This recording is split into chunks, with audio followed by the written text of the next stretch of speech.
Sales First client webinar. I remember saying last year that 2020 had a good ring about it and was going to be a great year. Unfortunately, it hasn't turned out to be too great so far. It's been one of the most challenging years for so many people on so many levels. So we hope you're coping okay and have the love and support around you that you need. For us at Citadel, it's been important to stay in touch with our clients and let them know that we're here and that we're trying to provide the best possible service we can. Information is key during times of uncertainty, so we wanted to do these webinars to provide with some additional information and answer some questions that you may have and that we are getting from clients. Investment markets and global economic outlook are always a key topics that people ask. So today we have an update on the global markets by one of our favourite international fund managers, Magellan. I'm joined by Rosie Malcolm, who's a portfolio manager and head of franchises at Magellan. Rosie is also a member of Magellan's investment committee. Rosie has an extensive career in global investment management and research, both here and in New York. Rosie's going to provide us with an update of how Magellan see the global sector currently and ongoing, and answer a few questions that have been submitted. Please note the disclaimer that any of the information provided is of general nature. Your personal financial circumstances and needs haven't been considered. So please speak to myself, John, or Simone at Citadel if you have any questions before making any decisions based on any of the information mentioned in this webinar. Hi, Rosie. Thanks for joining us this morning. Thanks so much for your time, Maggie. We appreciate the opportunity. Rosie, how are Magellan thinking about where things are likely to go now as a result of COVID? So I think in terms of COVID, I would say that it's very difficult to see exactly where things are going to go. And the nature of it is such that, I mean, this is a virus, right? And it's a virus that we don't have, it's very hard to predict as a result. And we don't have a cure and we don't have a vaccine. And so no one knows if there will be one.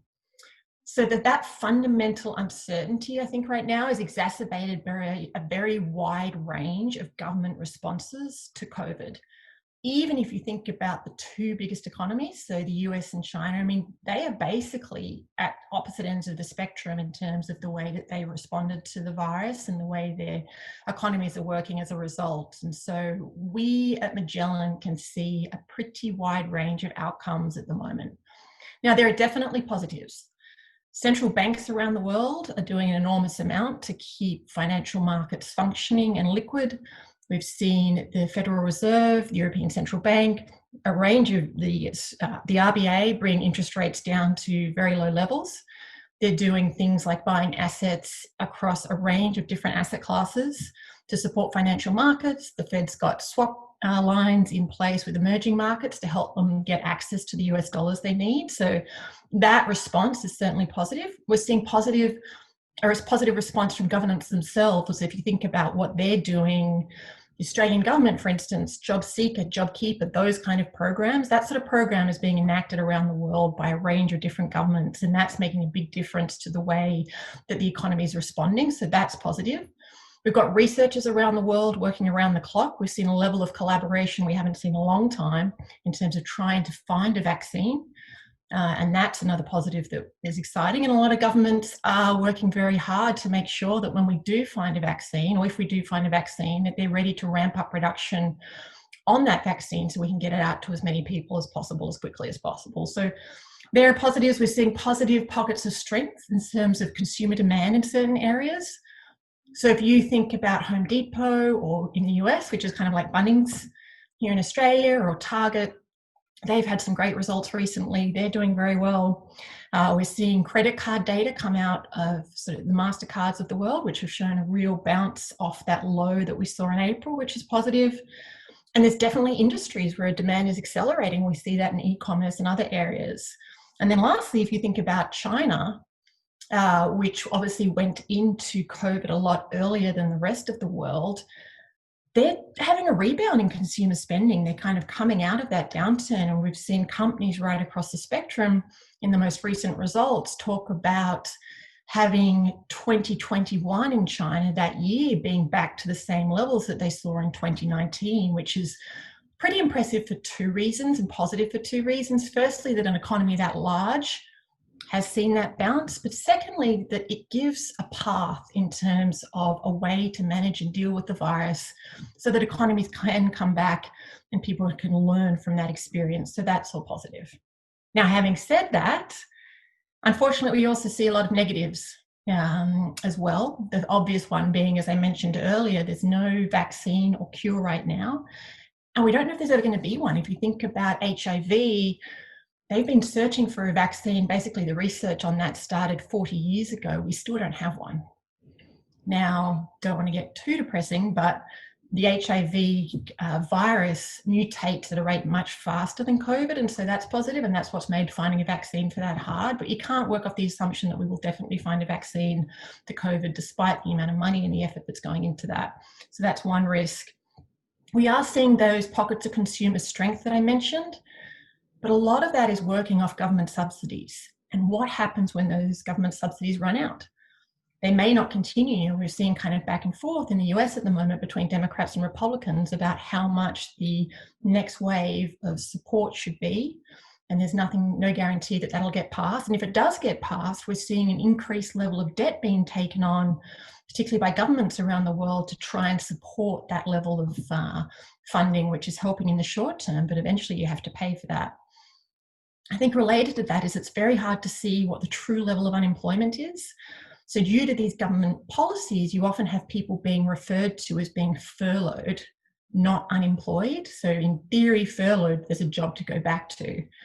But depending on how long that pandemic lasts, they may find that when a company goes back to think, right now I can reopen, actually demands at a level, and I don't really need all those people.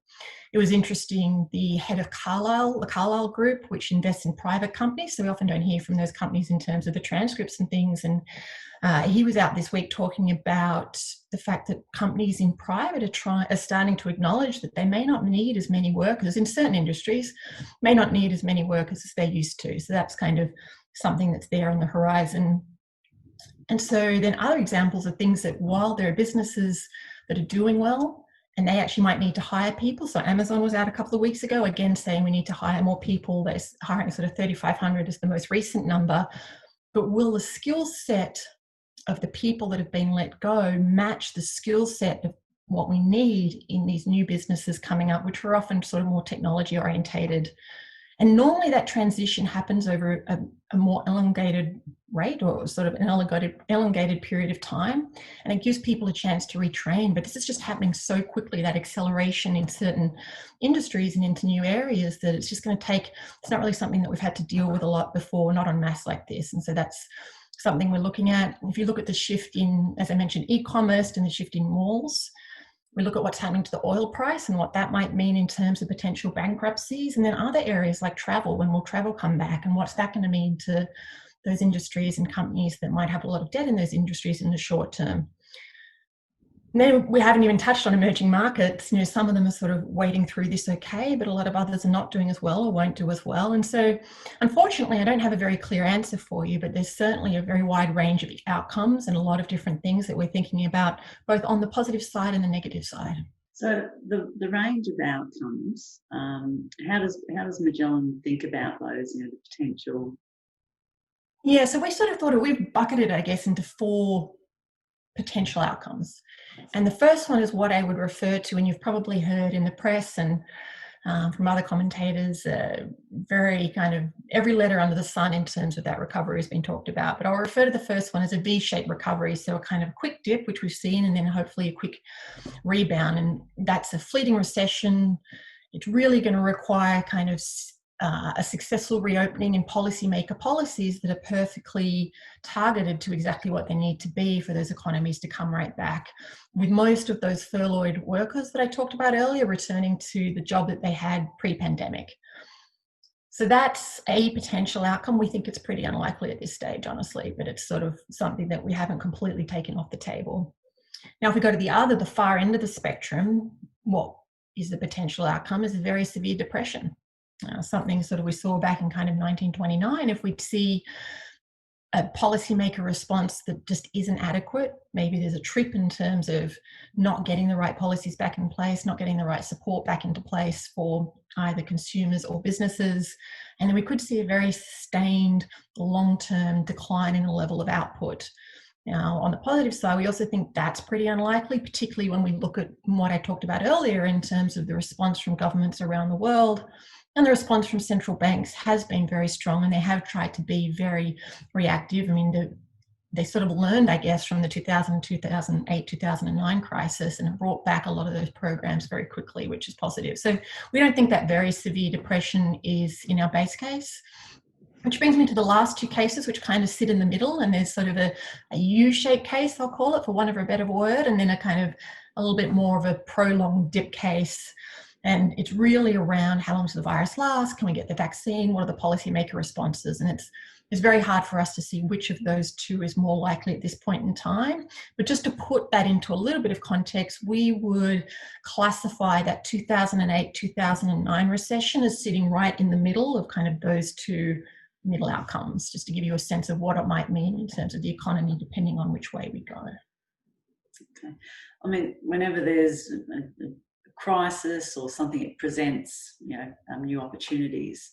Coronavirus is a challenge. How does Magellan see it? Do they see any new major long-term opportunity as a result of it? Yeah, we definitely do. It's a good question. As an overarching comment, I would say, I guess, a couple of things. Firstly, the major long-term opportunities that we see revolve around technology and digitalization. And that doesn't mean just technology companies. It also means the way that your traditional companies are using that technology, what is commonly referred to as the Internet of Things. It's really the Internet of Life, everything we do kind of moving online. So that's one bigger picture trend. I'm going to come back to that in a minute. And then I guess secondly, I would say that the major long-term trends that we're seeing, they were actually started pre-COVID. It's just that COVID has caused them to accelerate for some reason. So I think I'll talk through a few examples, but most of them are things that were kind of in train. So one example, for instance, is if you think about restaurants, so companies like McDonald's and Starbucks, it's the way that they're using technology to do what they call mobile order and pay. So you're ordering your coffee or your burger on your phone, and then you just walk into the store and grab it using that kind of technology. I think another trend that's really important for a lot of these companies, which is the ability to communicate with your customers directly. So having their email address, having their app, having a loyalty program of some kind, some way of talking to them, knowing what they're doing, knowing what they're buying. Oh, you haven't bought your usual latte on a Sunday afternoon for a couple of weeks.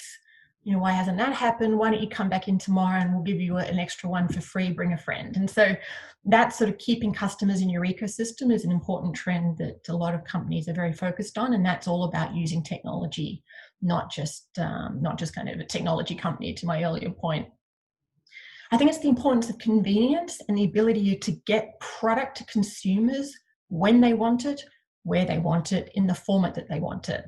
So this applies to restaurants in the sense of their use of drive-throughs, their use of delivery. That's another sort of accelerating trend that we've seen and something that's important across the board.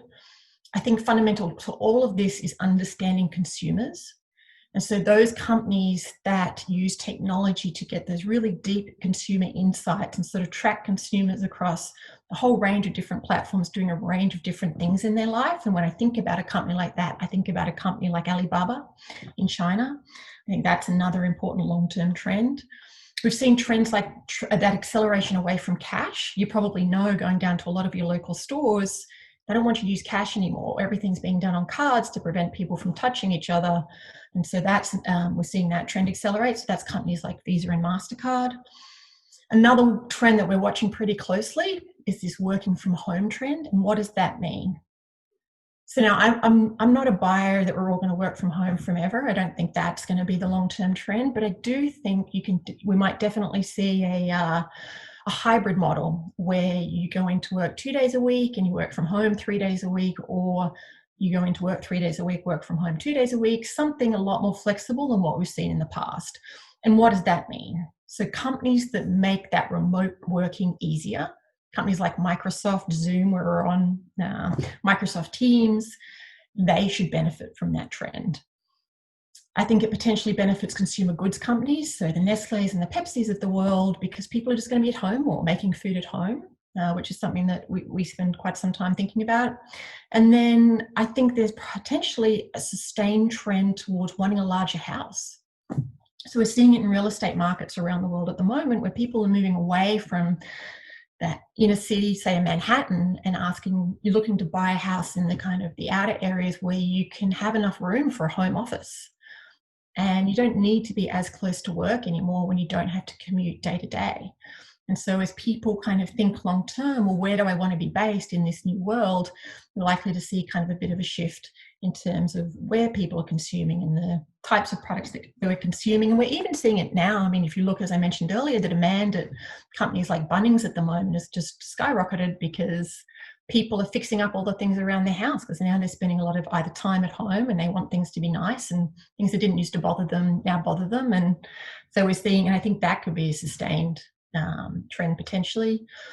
I think there's potentially a sustained trend in cleanliness, cleaning products, Dettol, Lysol, that sort of thing, just a broader awareness of how much we touch ourselves and each other.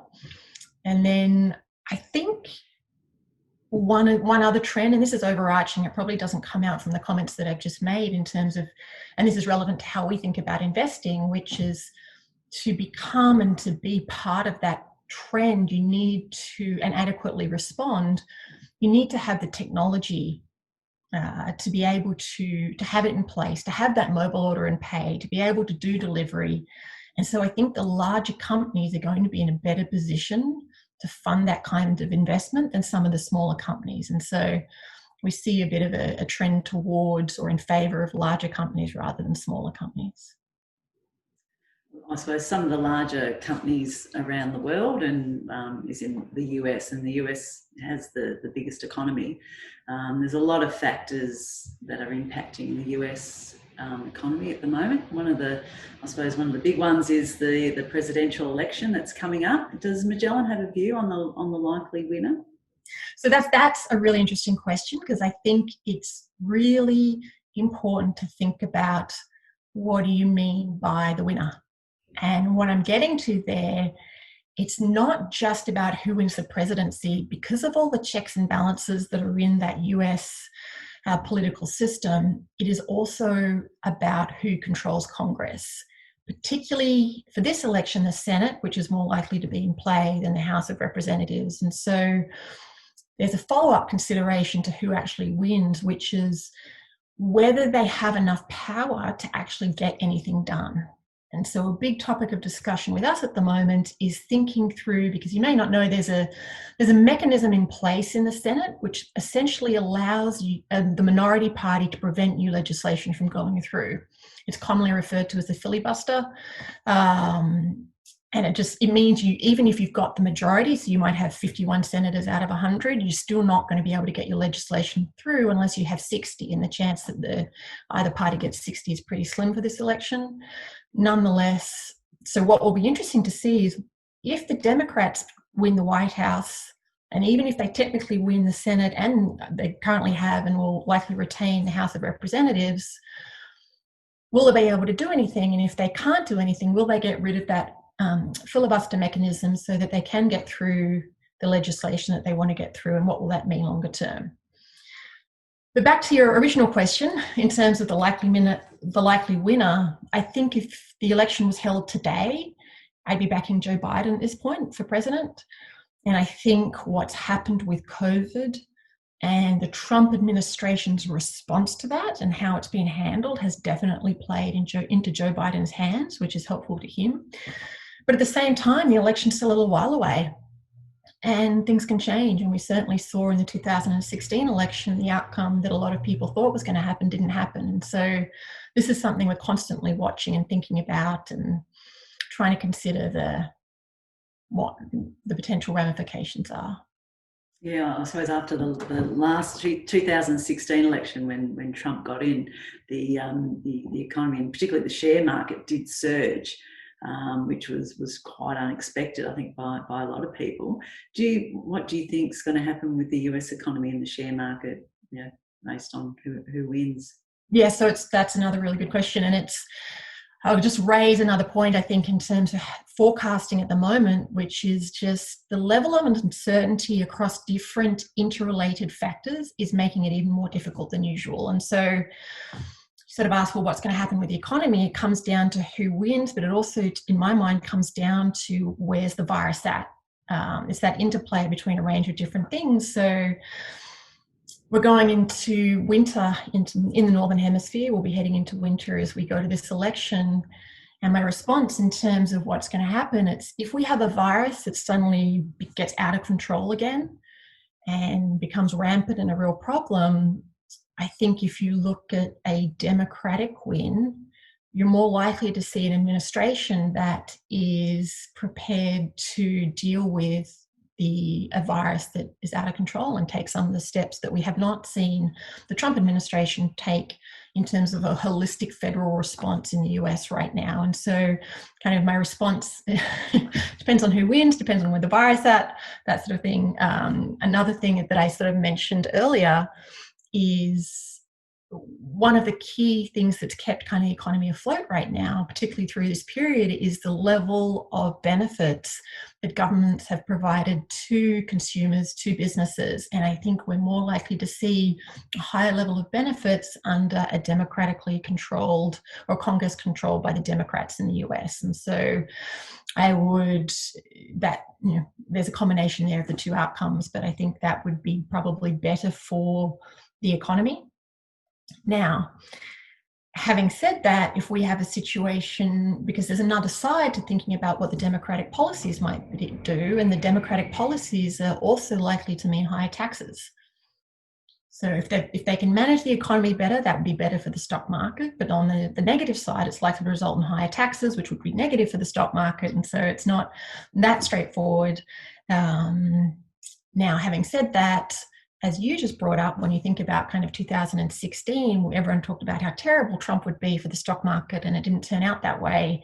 And so perhaps we'll see a different response to a Joe Biden presidency, potentially in part because his ability to manage through the virus and manage through COVID is better than what we're seeing from the current administration in terms of that kind of medium-term and long-term economic outlook. So it's very difficult to kind of say what's going to happen, but as I think through, I just wanted to give you kind of a sense of some of the things that we're thinking about and the puts and takes as we take each day and each step as we get closer in terms of which administration might be more preferable or have a different outcome for the economy. But we're carefully watching sort of the Joe Biden policy. Something else we spend time thinking about is whether some of those harder left policies, or the more progressive parts of the Democratic Party, how much influence they'll have and what that might mean. You know, it was interesting to see Kamala Harris appointed as a vice president because it suggested that the policies would be probably more centrist than than a Bernie Sanders type agenda. So, there's kind of a range of different outcomes here, and something that just we have to keep watching.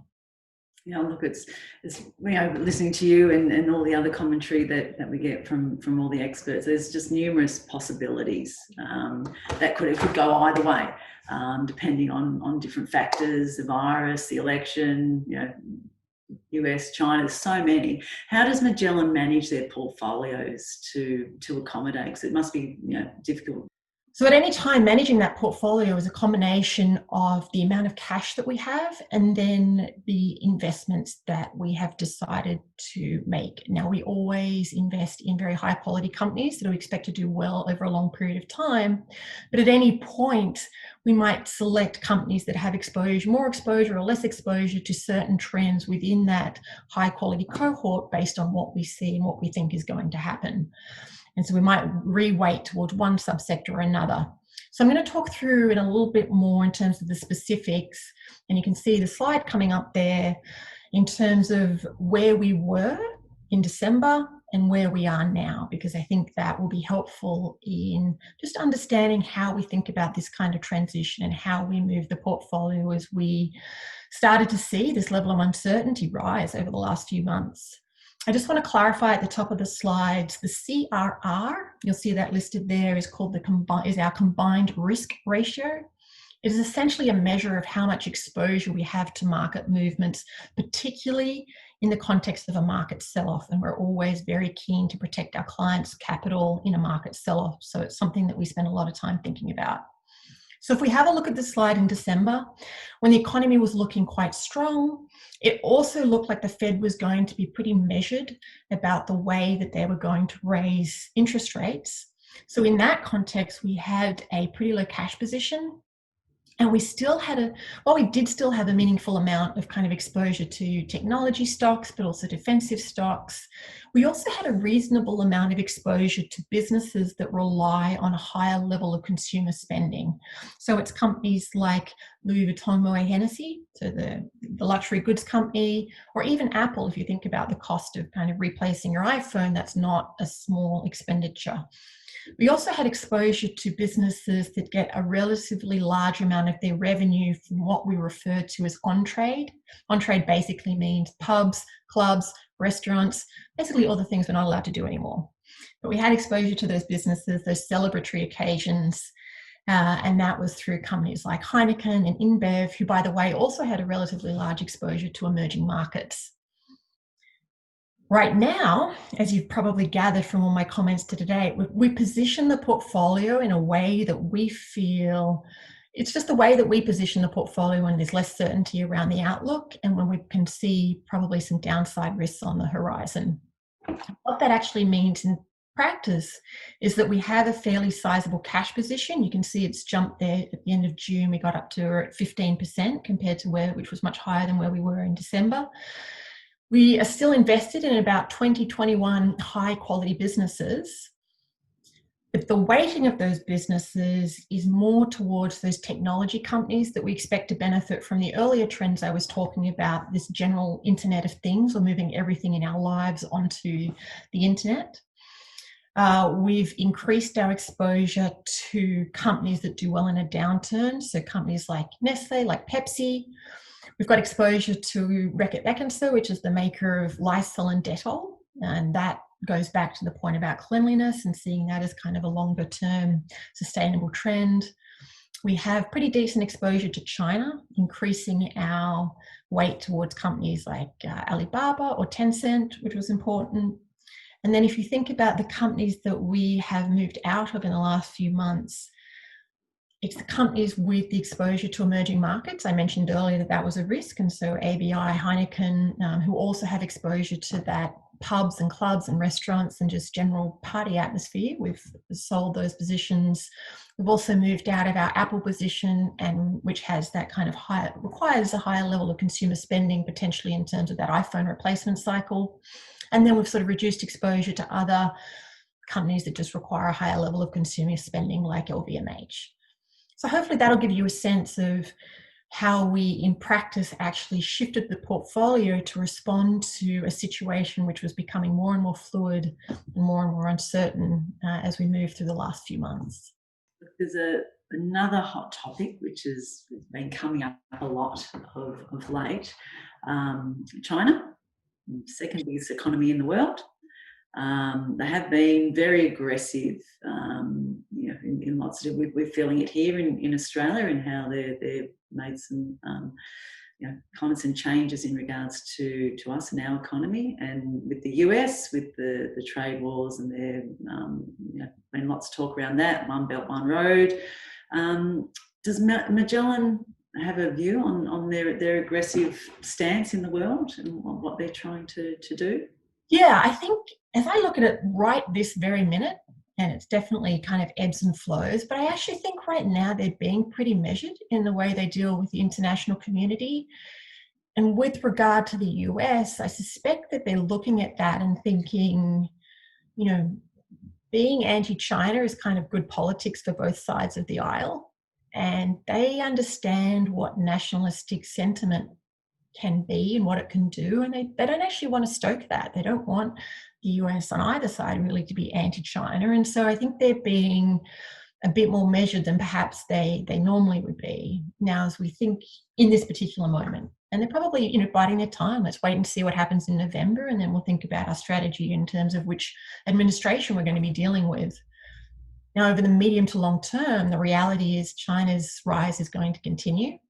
They want to be number one in the world, and the US wants to be number one in the world. And by definition, that creates conflict. And while on one end of the scale is certainly a risk of war, the economies still have a lot that they're very intertwined on. And so I'm not convinced that that kind of more aggressive path makes sense for either side. It doesn't mean it can't happen, but it's not the base case for where we're at right now. There's certainly things that they can work together on that make sense, like environmental policies, becoming more green in other areas. And the more of those areas that they can find and work together on, the easier trying to manage through some of the more difficult areas are. Really, there isn't really a solution. You sort of have to find a way, I guess, to agree to disagree. So that's sort of the longer term versus the shorter term. China's a big impact here in Australia, being our biggest trading partner, particularly in iron ore. Do you have an opinion on any escalation of what impact that might have on Australia and our iron ore exports? It's not out of the question, but I'm not sure that iron ore would be the right thing to target. And the reason I say that, it is very critical to what they're trying to achieve and what they're trying to do. And there's not that many countries you can get it from. And Australia is by far the most stable of those countries. So if you think about your options being Australia, Brazil, or South Africa, then Australia is looking pretty good in lots of ways. And there's really only kind of 3 countries, maybe Canada, but there's not a lot of options. And so I think they're not silly. They're not going to cut off their nose to spite their face. If they're going to put tariffs on Australia, they're going to put them on things which kind of sends a message, but doesn't really hurt them that much. Certainly not their own economy. Thanks, Rosie. Look, we could talk on this all day. There's always lots of interest on what the fund managers are doing and what their opinions are. So I really appreciate your time today. Really appreciate the effort that Magellan put into providing us with the resources and the information. And it's not just the investment team; it's the support team with Felicity and everyone behind the scenes. You're a great company to deal with. So thank you very much for your time today. Thank you everyone for joining us for the webinar today. Please contact us if you have any questions. We have another couple of webinars planned over the next couple of months, so we hope that you can join us for that. Please stay safe and well, and we look forward to seeing you all soon. Take care.